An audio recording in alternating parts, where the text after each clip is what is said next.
Marahay na hapon, Bicolandia. Narito ang latest update tungkol sa lagay ng panahon ngayong April 7, 2026, alas 5 ng hapon dito sa Kabikulan.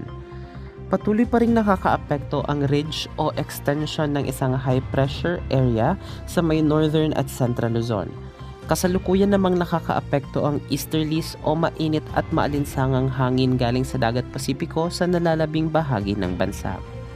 Ayon pa rin sa pinakahuling TC o Tropical Cyclone Threat Potential, ngayong April 6 to 12 ay may namumuong sama ng panahon sa labas ng Philippine Area of Responsibility. Mababa pa ang posibilidad nitong buo bilang isang bagyo ngayong linggo. Ngunit sa susunod na linggo, April 13 to 19, bahagyang tataas ang posibilidad nitong maging bagyo at ayon din sa mga latest satellite forecasts patungkol dito, hindi pa tiyak kung saan ang direksyon nito. Para sa latest updates tungkol dito, tumutok lang sa ating social media accounts. Dito naman sa Bicol Region, patuloy nating mararanasan ang mainit at maalinsangang panahon. Ngunit asahan pa rin natin ang paminsan-minsang bahagyang maulap hanggang sa maulap na kalangitan na may kasamang pulo-pulo o isolated na pag-ulan, pagkulog at pagkidlat dulot ng localized thunderstorms lalo na sa hapon o gabi.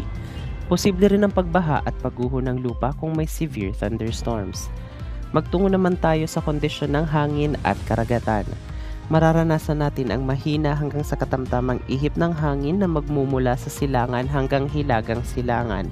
Ang alon naman sa ating mga baybaying dagat ay posibleng umabot sa 1 hanggang 2 metro ang taas. Wala namang nakataas na gale warning sa mga baybayin ng ating rehiyon. Ang agwat ng temperatura sa Kabikulan bukas ay maglalaro sa 22 to 34 degrees Celsius. Inaabisuhan ko ang lahat na mag-ingat sa posibilidad ng heat cramps at heat exhaustion dahil ang heat index o ang init na mararamdaman ng ating katawan bukas ay maaaring umabot sa 40 degrees Celsius.